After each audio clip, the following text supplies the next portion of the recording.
মানুষগুলোর চোখ ধাঁধা লাগিয়া যাবে।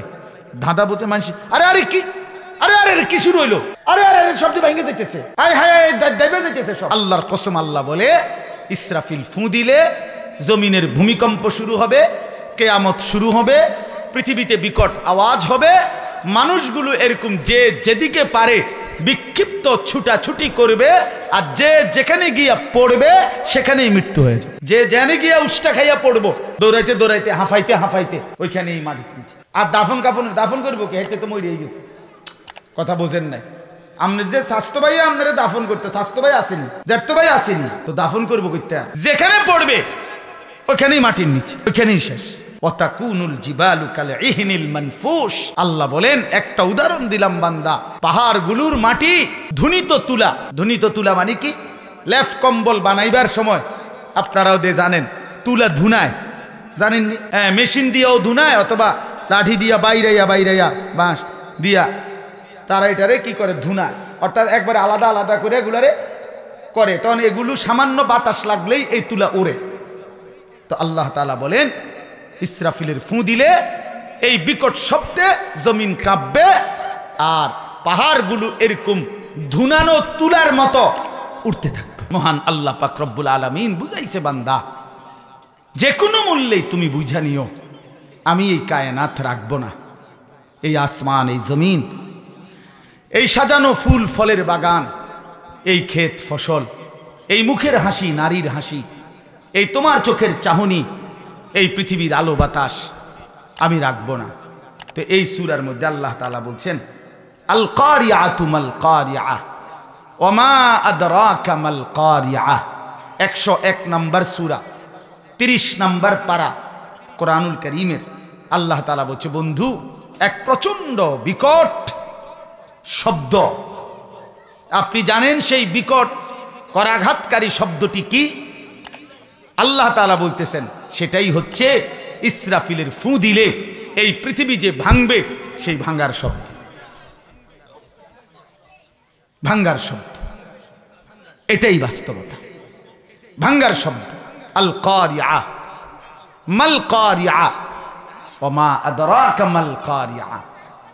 এই আল্লাহ তাআলা এখানে কোরআন শরীফে কিয়ামতের ব্যাপারে আল্লাহ তাআলা একাধিক শব্দ বলছে। কোথাও বলছে কিয়ামত, এটা একটা শব্দ, মানে পৃথিবী ধ্বংস হওয়ার কথাটাকে বুঝাইতে গিয়ে বিভিন্ন শব্দ বলছে আল্লাহ। এ কিয়ামত এটা একটা শব্দ, আল কারিআ এইটা একটা অর্থ কিয়ামত, আল ওয়াকিআ এটা অর্থ কিয়ামত, আল গাশিয়া এটা অর্থ কিয়ামত, আস-সাখা এটা অর্থ কিয়ামত, আল হাক্কাতু মাল হাক্কা এটা অর্থ কিয়ামত। এভাবে বিভিন্ন শব্দে আল্লাহ তাআলা কোরআন শরীফে বলছে। তার মানে এই সবগুলো শব্দের সম্মিলিত অর্থ হইল, আল্লাহ বলছে বান্দা ইসরাফিল ফু দিবে, জমিনে ভূমিকম্প হবে, গোটা পৃথিবী কাঁপবে, গোটা জমিন কাঁপবে, আর গোটা পৃথিবী ভাঙাচুরা শুরু হবে। তখন কি পরিমাণ বিকট শব্দ হবে বলো তো? আচ্ছা, আপনারা তো একটা সহজে বুঝবেন, এই রাস্তায় যখন ট্রাকের ডিস্ট্রিক্টের চাক্কা ব্রাস্ট হয়, এইটার আওয়াজ আলাদা বোঝা যায়, ঠিক কিনা বলে? ডিস্ট্রিক্ট ট্রাক যেটি, এগুলোর চাক্কা বড়, এটা ব্রাস্ট হইলে বিকট আওয়াজ হয়, মানুষ দূরের থেকেই বোঝে ডিস্ট্রিক্টের চাক্কা ফাটছে, ব্রাস্ট হয়েছে। তো আল্লাহ তাআলা বলেন আল কারিআতু মাল কারিআহ ওয়া মা আদরাকা মাল কারিআহ। একদিন এই জমিনে একটা বিকট আওয়াজ হবে, ইসরাফিল ফু দিবে, গোটা জমিন কেঁপে উঠবে, আর আল্লাহ তাআলা এই গোটা সংসার ভেঙে ফেলবে। আহা, ইয়াউমা তারাউনাহা তাদহালু কুল্লু মুরদিআতিন আম্মা আরদাআত। প্রিয় বন্ধু আমার, বাপ আমার, আল্লাহ কোরআনে বলছে যে মা সেদিন ওই ইসরাফিল ফু দিলে, কিয়ামত যখন শুরু হবে, এই চারদিকের এই ভাঙচুর শুরু হবে, বিকট আওয়াজ হবে, তো যেই মা তার কোলের বাচ্চাকে দুধ খাওয়াইতেছিল, আপন সন্তানকে, আল্লাহর কসম আল্লাহ কোরআনে বলছে ওই মা তার কোলের সন্তানকে ছুঁড়ে ফেলে দেবে।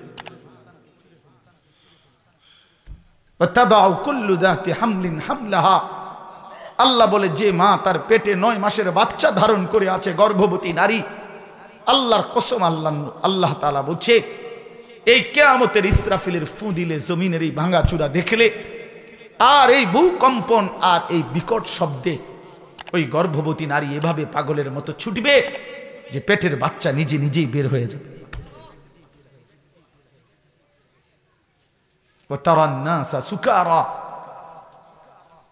আল্লাহ তাআলা বলেন সবগুলো মানুষ মাতাল হয়ে যাবে। ওমা হুম বিসুকারা, কিন্তু আসলে কেউ মাতাল না, বরং আল্লাহর আযাবের ভয়ে ভীত হবে। আল্লাহ তাআলা বলছেন ফাইদা বারিকাল বাসার, মানুষগুলোর চোখ ধাঁধা লাগা যাবে। ধাঁধা বলছে মানুষ, আরে আরে কি, আরে আরে কি শুরু হইলো, আরে আরে শব্দ ভেঙে যাইতেছে, আয় হায় দেবে যাইতেছে সব মানুষ এরকম। এটারে কই চোখে ধাঁধা লাগিয়া গেছে, মানে ভেবা চেকা খাইয়া গেছে। ফাইদা বারিকাল বাসার ওয়া খাসাফাল কামার ওয়া জুমিআ আশ-শামসু ওয়াল কামার, সূর্য চন্দ্র এক হয়ে যাবে, সমস্ত তারকারাজি চাঁদ আলোহীন হয়ে যাবে। আল্লাহ বলেন মানুষ এই পরিমাণ ছুটবে আর বলবে ইয়াকুলুল ইনসানু ইয়াউমাইদিন আইনাল মাফার, লোকেরা বলবে হায় আজ পালাবো কোথায়, আজ দাঁড়াবো কোথায়, আজ আশ্রয় মিলবে কোথায়। কাল্লা লা ওয়াজার, আল্লাহ বলে না, আজ আর কোথাও ঠিকানা নাই। ইলা রব্বিকা ইয়াউমাইদিনিল মুস্তাকার, আজ শুধুই তোমার রব মহান আল্লাহ পাকের নিকট হাসরের ময়দানে আশ্রয়। কোথায়? হাসরের ময়দান। আজ শুধুই হাসরের মাঠ, সামনে শুধুই হাসরের মাঠ, আর কিছু না, আর কিছু না। আর আর মিস্ত্রি ডাইকা লাভ নাই, যেটা ভাঙছে এটা আর সংস্কার হবে না। আর রাজমিস্ত্রি ডাইকা লাভ নাই, আর কাঠমিস্ত্রি আইনা লাভ নাই, শেষ। কায়নাত শেষ করে দিবে। কুল্লু মান আলাইহা ফান ওয়া ইয়াবকা ওয়াজহু রাব্বিক, গোটা জমিনের মধ্যে শুধু মহান আল্লাহ পাক থাকবে, আর সব জমিনের নিচে চলে যাবে। হাদিসের মধ্যে আছে আল্লাহ তাআলা আজরাইলকে জিজ্ঞেস করবে মাম বাকিয়া, আজরাইল আর কেউ বাকি আছে? আজরাইল আলাইহিস সালাম বলবেন আল্লাহ আরশের নিচে আমরা চারজন ফেরেশতা আছি, জিব্রাইল, মিকাইল, ইসরাফিল আর আমি মালাকুল মউত আজরাইল। আল্লাহ বলবেন তোমার সঙ্গী ওই তিন ফেরেশতার রুহুও কবজ করো। জিব্রাইল, কিতাবের মধ্যে আছে জিব্রাইলের মতো ফেরেশতা আজরাইলকে বলবে আজরাইল আমার উপর একটু দয়া করো, আমার রুহু আস্তে কবজ করো, আমারে কষ্ট দিও, আমারে কষ্ট দিও, আমি না তোমার বন্ধু।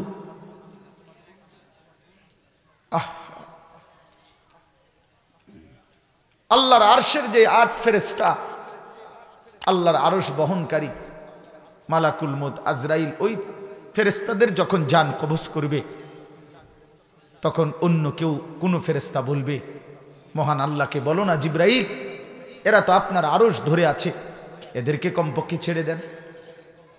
তো আল্লাহ পাক রব্বুল আলামিন বলবে মালাকুল মউত আজরাইলকে, আজরাইল ছেড়ে যদি কাউকে আমি দিতাম তো সে তো আমি আমার বন্ধুকেই ছেড়ে দিতাম, আমার আখিরি বন্ধু, আমার সেই দোস্ত মদিনার ওই রওজায় যে শুয়ে আছে, তার চাইতে আপন আমার কে বলো? আমি তো তাকেও থাকতে দেই নাই জমিনে, ছেড়ে দিলে তো আমি তাকেই ছেড়ে দিতাম।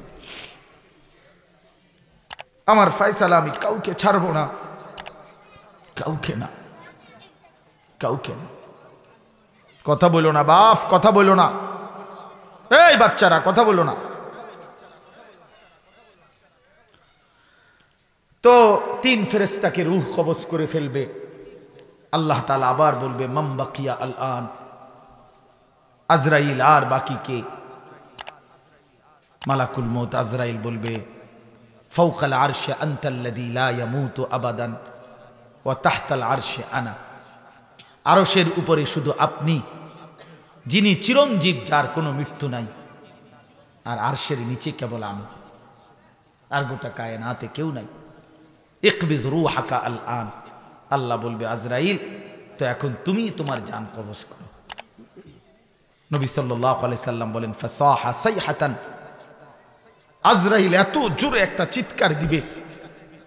নবীজি বলে সৃষ্টির প্রথম দিন থেকে কিয়ামত পর্যন্ত যত মানুষ ছিল সবাই যদি একসাথে দাঁড়াইয়া আজরাইলের এই চিৎকারটা শুনতো আল্লাহর কসম, এই চিৎকারেই সমস্ত মানুষের জান কবজ হয়ে যেত।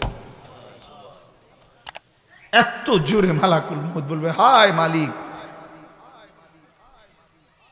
সারাটা জীবন আমি কত কোটি কোটি বনি আদমের রুহু কবজ করলাম, আজ বুঝি আমার পালা, আজ বুঝি আমাকেও শেষ হতে হবে। আজরাইল নিজেই নিজের জান কবজ করবে। তো আল্লাহ তাআলা তখন বলবে আনাল মালিক, এই তখন আল্লাহ নিজেই বলবে আমি বাদশাহ, আনাল ওয়াহিদ, আমি একক, আনাল জব্বার, আনাল কাহ্হার, আমি প্রতাপান্বিত, আমি প্রবল পরাক্রমশালী। আইনা মুলুকুল আরদ, আল্লাহ বলবে এই জমিনের বাদশাহ তোমরা কই? জমিনের জব্বারুন মুতাকাব্বিরুন, খোদার কসম বন্ধু, আল্লাহ ডাক দিয়ে বলবে আইনাল মুতাকাব্বিরুন, জমিনে তোমরা যারা গর্ব করতা তোমরা কই? কি ভাবছো ছেলেরা? মুসলমানের এক এক ছেলে মিয়া, কি আশ্চর্য আমার কাছে মনে হয়। মানে একটা মোটরসাইকেল চালায়, হ্যাঁ বেটার বাপ দেখলে মনে হয় যেন বেটা নবাব সিরাজউদ্দৌলার বংশধর। হ্যাঁ বেটার মোটরসাইকেল, আরে চুলিডারে পিছনে ফিরা মোটরসাইকেল ফাঁ করে একটা কুত্তার মতো এত জোরে ছাড়ে, কুত্তা ফেল। আস্তাগফিরুল্লাহ আস্তাগফিরুল্লাহ। আরে অপদার্থ বেটা, একটু পরে ডিস্ট্রিক্টের মধ্যে কাভার্ড ভ্যানের মধ্যে বাড়ি খাইলে তোমার পাওটা ভাঙ্গা যাবে, তোমার মাথাটা ফাইটা যাবে। এদুর দেমা যেই বেউকুফের নাই, তুই বেউকুফ কিসের মানুষ বেটা? বেকল, এটা কারে দেখাইতে বললে এরকম কুত্তার মতো ছাড়লাম মোটরসাইকেলটা? কে দেখবে? কার আর দেখবো কেমন? হেতু তো গেছে গা, দেখবো কিটা? কথা বোঝেন না? হেতু তো সুফা করে গেছে গা, আমি দেখতে দেখতে তো দেবপুর গেছে গা। আমি মনে করেন চাইতে চাইতে তো হেতেন কংসনগর নাই, তবে কিতা চাইলাম? তুমি কারে দেখাইলা এটা? বলো ভাইয়া, কারে দেখাচ্ছ? কত নারী দেখলে শখ মিটবে? প্রিয় বন্ধু, এক এক যুবক ভাইয়া এই পর্যন্ত যত উলঙ্গ ছবি আর নারী দেখেছ, এত নারী তো একজনের লাগে না। এত অসভ্যতা তো একজন মানুষের শোভা পায় না। লোনা জলে তৃষ্ণা মেটে না, মনে রাখেন বাবারা আমার, ছেলেরা আমার, বন্ধুরা আমার, যে পানি লবণাক্ত ওই পানিতে তৃষ্ণা মেটে না। অতএব যেটা গুনাহ এটাতে তৃপ্তি হয় না। 1 কোটি উলঙ্গ নারী কেউ দেখলেও তার তৃপ্তি হয় না, কিন্তু হালাল পবিত্র স্ত্রী একজন দিয়েই 70 বছর আরামসে জিন্দিগি পার হয়ে যায়। যা হালাল তাতে তৃপ্তি আছে, যা হারাম তাতে তৃপ্তি নাই। এক সাগর মদ খাইলে মদখোর, নেশাখোর, পুট্টাখোর, বাবাখোর, ডাইলখোর, ইয়াবাখোর কোনোদিন তৃপ্ত হয় না, কিন্তু 1 গ্লাস পানি পান করলে তৃষ্ণা নিবারণ হয়ে যায়। এজন্য যা হারাম তা সুখ দেয় না, সুখ দেয় না।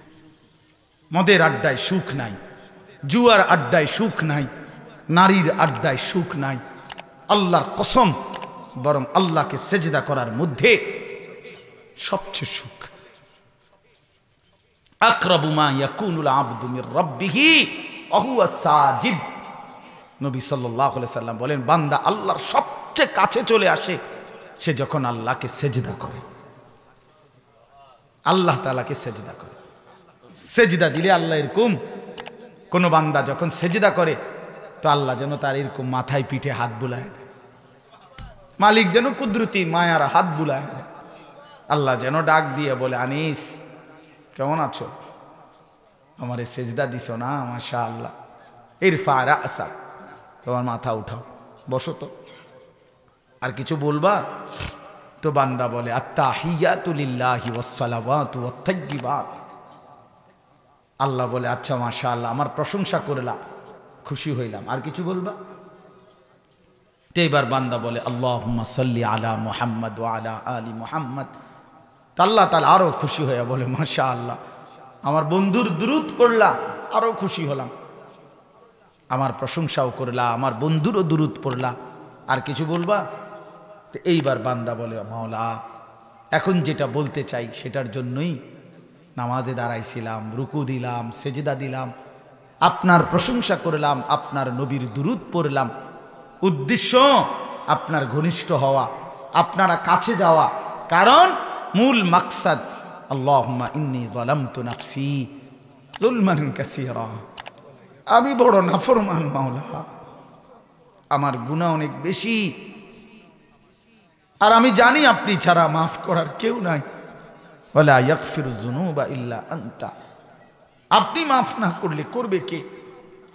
এই জন্য আপনার কাছে আসছি, আপনাকে সেজদা দিলাম, আপনার প্রশংসা করলাম, আপনার নবীর নামে, বন্ধুর নামে দুরূদ পড়লাম।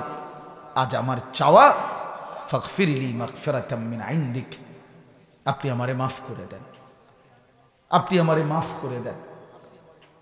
তাফসীরের মধ্যে আছে মজার কথা, আল্লাহ তখন ডাক দিয়ে বলে, বান্দা বলো কি, বলো কি বেটা? দুনিয়ার কোনো দানশীলের কাছে কেউ যদি দরজায় দাঁড়াইয়া, বেচারা হয়তো ওই চেয়ারে বসা স্যার বস, দুনিয়ার কোনো ভালো মানুষ, তার দরজায় দাঁড়াইয়াও তো কেউ কাকুতি মিনতি করলে সে তারে ফিরায় না। আর তুমি বান্দা আমার এত কাছে আইসা, যারে আমি কুদরতি হাত বুলাইয়া দিলাম, তারে আমি ফিরাইয়া দেব কেন? যা বান্দা, সমস্ত গুনাহ নাফরমানি মাফ করে দিলাম। এই জন্য বন্ধু আমার, দোস্ত আমার, সাথী আমার, প্রিয় ভাই আমার, নামাজ ছেড়ে দেওয়া কাপুরুষতা, নামাজ ছেড়ে দেওয়া নির্বুদ্ধিতা, নামাজ ছেড়ে দেওয়া নিজেকে নিজের হাতে জাহান্নামে তুলে দাও, তুলে দাও। আমার কথা এতটুকুই। আল্লাহ তাআলা বলেন, ইয়াউমা ইয়াকুনুন নাসু কাল ফারাশিল মাবসুস, ইসরাফিল যখন ফু দিবে, জমিনের ভূমিকম্প শুরু হবে, চারিদিকে যখন বিকট আওয়াজ হবে, তো আল্লাহ তাআলা বলেন মানুষগুলো, মানে তো ফুক নাই, মানে এরকম আলোর মধ্যে, আগুনের মধ্যে আপনারা দেখছেন সাদা যে পোকা উইরা উইরা আইসা, চারদিক থেকে উইরা আইসা পরে, এগুলারে কি কয়? এ উলু, উলু না উলানি, এ উলা উলু, সাদা সাদা পোকা, এই শব্দের অর্থ এটাই। কাল ফারাশিল মাবসুস, অর্থ হলো বিক্ষিপ্ত ওই পতঙ্গ, উলু পোকার মতো চারিদিক থেকে ছুটে ছুটে আইসা যেভাবে পড়ে, আল্লাহর কসম আল্লাহ বলে, ইসরাফিল ফু দিলে জমিনের ভূমিকম্প শুরু হবে, কিয়ামত শুরু হবে, পৃথিবীতে বিকট আওয়াজ হবে, মানুষগুলো এরকম যে যেদিকে পারে বিক্ষিপ্ত ছুটাছুটি করবে, আর যে যেখানে গিয়া পড়বে সেখানেই মৃত্যু হয়ে যাবে। যে জানে গিয়া উষ্টা খাইয়া পড়বো, দৌড়াইতে দৌড়াইতে, হাঁফাইতে হাঁফাইতে, ওইখানেই মাটির নিচে। আর দাফন কাফন, দাফন করবো কি? হাইতে তো মরিয়ে গেছে। কথা বোঝেন নাই? আপনি যে স্বাস্থ্য ভাই আপনারা দাফন করতে, স্বাস্থ্য ভাই আসেনি, জ্যাঠতো ভাই আসেনি, তো দাফন করবো করতে? যেখানে পড়বে ওইখানেই মাটির নিচে, ওইখানেই শেষ। ওয়াতাকুনুল জিবালু কাল ইহনিল মানফুশ, আল্লাহ বলেন একটা উদাহরণ দিলাম বান্দা, পাহাড়গুলোর মাটি ধুনিত তুলা। ধুনিত তুলা মানে কি? লেফ কম্বল বানাইবার সময় আপনারাও জানেন, তুলা ধুনায়, জানেননি? হ্যাঁ, মেশিন দিয়েও ধুনায়, অথবা লাঠি দিয়া বাইরাইয়া বাইরাইয়া বাঁশ দিয়া তারা এটারে কি করে? ধুনায়, অর্থাৎ একবারে আলাদা আলাদা করে এগুলারে করে, তখন এগুলো সামান্য বাতাস লাগলেই এই তুলা ওড়ে। তো আল্লাহ তাআলা বলেন, ইসরাফিলের ফু দিলে এই বিকট শব্দে জমিন কাঁপবে, আর পাহাড়গুলো এরকম ধুনানো তুলার মতো উঠতে থাকবে, উঠতে থাকবে। এরই মাঝে হাসরের মাঠ কায়েম হবে।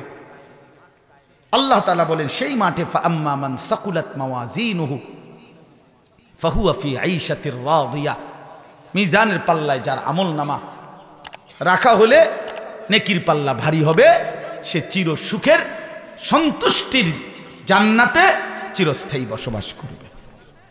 ওয়া আম্মা মান খাফফাত মাওয়াজিনুহু ফাউম্মুহু হাভিয়া, আর আল্লাহ বলেন যার আমল নামায় নেকির পাল্লা হালকা হবে, গুনাহ ভারী হবে, ফা উম্মুহু হাবিয়া, তার ঠিকানা হবে নিকৃষ্ট জাহান্নাম। জাহান্নামের মধ্যে সবচেয়ে ভয়াবহ যেই জাহান্নাম, হাবিয়া, এটা একটা জাহান্নামের নাম, হাবিয়া জাহান্নাম, ওই জাহান্নাম। ওমা আদরাকা মা হিয়া, আল্লাহ নিজে বলছে বন্ধু জানেন এই জাহান্নামটা কতটা ভয়ানক? নারুন হামিয়া, একেবারে প্রচন্ড ধাউ ধাউ করে জ্বলা আগুন, এই হাবিয়া জাহান্নাম, সেখানেই তাকে ফেলা হবে। এখানে ছোট্ট দুইটা কথা।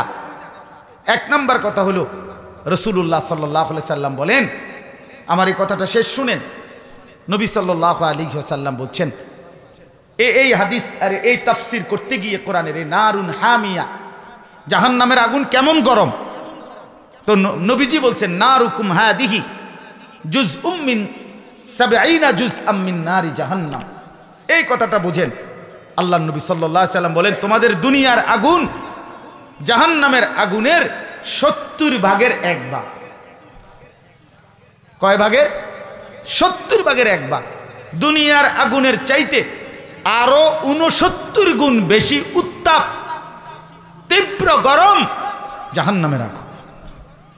তো ব্যাপার হইল, শুনেন কথাটাতে এতটুকু বলার পরে আল্লাহর নবী সাল্লাল্লাহু আলাইহি সাল্লামের সাহাবীরা, এই যারা শুনছে, তাফসীরে কুরতুবিতে আছে, সাহাবীরা ভাবে লাফ দিয়ে উঠছে, ফাল মাইরা উঠা বলতেছে ওয়া ইন্না যালিকা লাকাফিয়া, ইয়া রাসূলুল্লাহ বলেন কি? হায় হায়, পুড়ে যাওয়ার জন্য, ছাই হয়ে যাওয়ার জন্য দুনিয়ার আগুনটাই তো যথেষ্ট। দুনিয়ার আগুন, ওয়া ইন্না যালিকা লাকাফিয়া, এই নবী বলেন কি? এই আগুনই তো যথেষ্ট, দুনিয়ার আগুনই তো ছাই বানায় ফেলে। আল্লাহর নবী বলেন তাহলে ভাবো এর চাইতে 69 গুণ বেশি তাপওয়ালা জাহান্নামের আগুন কি পরিমাণ তীব্র হবে। আমার জীবনে আমি একবার কুমিল্লা মেডিকেল কলেজে যে কুসাইতলি, ওইখানে একজন আগুনে পোড়া মানুষকে দেখতে গেছিলাম, আমার পরিচিত বেচারারে। রাস্তা দিয়ে চলার সময় ভুলে এক হোটেল থেকে গরম কড়াইয়ার তেল, আরে পানি, গরম পানি, বেচারা ওই হোটেলওয়ালা বেখেয়ালে রাস্তায় মারছে, ফেলাই দিচ্ছিল আর কি পানিটা। এই ঘটনা চক্রে এই লোক এই সময় এদিক দিয়ে যাইতেছে, আমার খুব পরিচিত মানুষ, এই পিছনটা একদম পুড়ে গেছে, মানে সবটা পানি গরম ব্যাটার এই পিছনে পড়ছে।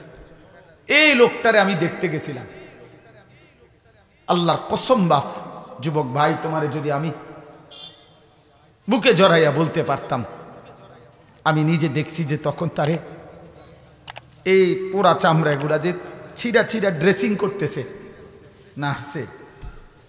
আল্লাহর জমিনে কোনো মানুষ এত জোরে চিৎকার করে, এভাবে কাঁদে আমি জীবনে কোনোদিন দেখিনি। যে এই আগুনে পোড়া লোকটা ব্যথায় তার যে চামড়াগুলো ছিঁড়া লাইতেছে, ড্রেসিং করতেছে, সে কি পরিমাণ চিল্লাইতেছে। তাইলে দুনিয়ার আগুন যদি এতটা ভয়ানক হয়, নবী সাল্লাল্লাহু আলাইহি সাল্লাম বলছে আরো 70 গুণ, 69 গুণ বেশি জাহান্নামের আগুন। 3000 বছরের জ্বালানো আগুন জাহান্নামের আগুন।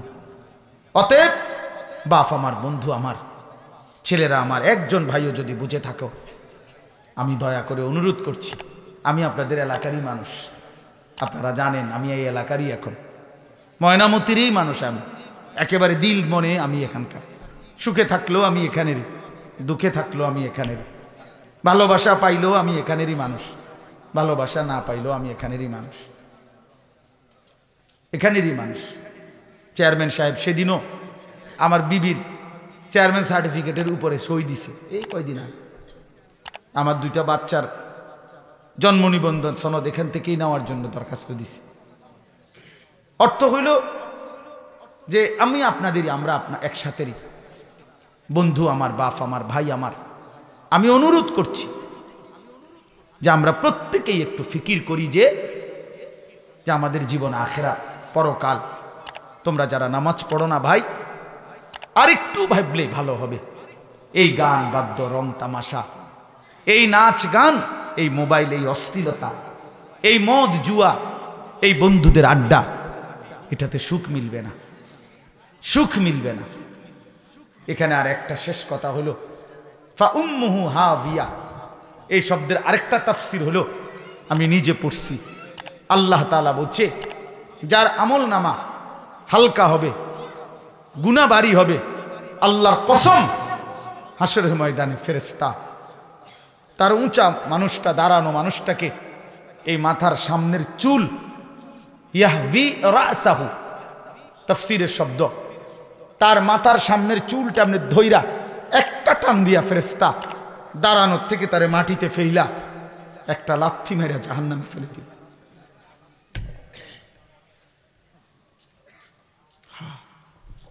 এই জন্য যাদের এই পেখমওয়ালা চুল, তুমি প্রস্তুত থাইকো, ফেরেশতা ধরতে সুবিধা হবে। হ্যাঁ, মনে রেখো, যেই বেঈমানের কাছ থেকে এই চুলের মডেল নিছেন, ওই বেঈমানের নামটা মনে রাখেন। কোন বেঈমান থেকে নিছেন, কোন বেঈমান থেকে নিছেন, কার থেকে নিছেন এই চুলের এই ডিজাইন, ওর নাম মনে রাখেন। খুঁজে নিয়ে দেখেন, ওর নাম নাই, ওর বংশ পরিচয় নাই, কিচ্ছু নাই। ওই সেলুনের যে সমস্ত চুলের কাটিংটি লাগানো, কোবাইনা কাটিং, মানে জায়গায় জায়গায় কোনোখানে মারামারি করছে, তারে 2-3 খান দিয়া সাফাতি দিয়া কোপাইছে, কোবানের পরে যে ব্যান্ডিজ লাগছে, এই ব্যান্ডিজ শুকাইবার পর আর চুল ওঠে না। এখান দিয়ে হয়তো চুল ওঠে নাই, এন দিয়ে ওঠে নাই, এন দিয়ে ওঠে নাই বেটারা। এখন সে কইছে যে অঞ্জন আমার চুল ওঠে না, তো এখন কি করা এটারে? কই যে এইটা একটা ডিজাইন চালাই দাও। যার প্যান্ট ছিঁড়া যায় হেতে তালি দেয়, বাকিরা ডিজাইন বানায়। বেওকুফ, হায় হায় ছেলেরা, এর চাইতে আহম্মক তার বাতরাম দেখে এই বাতের সাইল জোশ হয় কেমনে, আমি এটাই বুঝি না। এটা কি বেওকুফ, কি আশ্চর্য! 3টা ছিদ্রওয়ালা এই প্যান্ট, এটা কি প্যান্ট? সিপা প্যান্ট, টাইট, এই শরীরের সাথে 8-7 যেই প্যান্ট। আমি বললাম ঐতিহাসিক তথ্য হইল এই চিপা প্যান্ট গোলামের প্যান্ট, কৃতদাসের প্যান্ট। আফ্রিকান কৃতদাসদেরকে চিপা টাইট এরকম পায়জামার মতো, প্যান্টের মতো পরানো হতো, যেন আফ্রিকান কৃতদাস কাজে ফাঁকি না দেয়, পেশাব করবার জন্য যেন বইতে না পারে। এই জন্য এত সিফা, এত টাইট, এটা ফিন্দাইয়া পরাইয়া তারে খাড় করায় রাখতো ঘন্টার পর ঘন্টা, যাতে করে সে ওই যে বকরি রাখাল করতেছে এটাতে যেন ফাঁকি দিতে না পারে। এই জন্য এই টাইট, এই সিবা প্যান্ট, এটা গোলামের, এটা কৃতদাসের প্যান্ট। এটা সভ্য, ভদ্র, শিক্ষিত, মার্জিত, উন্নত রুচির কোন বিবেকবান মানুষের প্যান্ট এত সিফা, এত টাইট হইতে পারে না। তুমি ইনসাফের সাথে ভাইবা দেখো, আরেকটু ঢিলে ঢালা প্যান্টই হোক সমস্যা নাই, কিন্তু আরেকটু ঢিলে ঢালা হলে সমস্যা কি হইতো? কথা বলেন।